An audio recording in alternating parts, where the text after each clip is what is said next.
এদিকে আকস্মিক বন্যায় তলিয়ে গেছে ফেনী জেলা কারাগারের সবকিছু। বিপর্যস্ত কারাগারে দেখা দিয়েছে তীব্র খাদ্য সংকট ও মানবিক বিপর্যয়। গতকাল থেকে নেই কোনো খাবারের ব্যবস্থা। এমন মানবিক বিপর্যয়ে এগিয়ে এসেছে বর্ডার গার্ড বাংলাদেশ বিজিবি।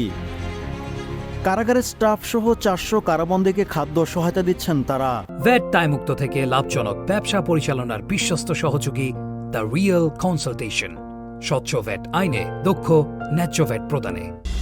শনিবার 24 আগস্ট বিজিবির সদর দপ্তর থেকে জনসংযোগ কর্মকর্তা মোহাম্মদ শরীফুল ইসলাম এ তথ্য নিশ্চিত করেন। বন্যার পানিতে ফেনী জেলা কারাগারের রান্নাঘর সহ সবকিছুই তলিয়ে যায়। গতকাল দুপুর থেকে কোনো খাবারের ব্যবস্থা করা যাচ্ছে না।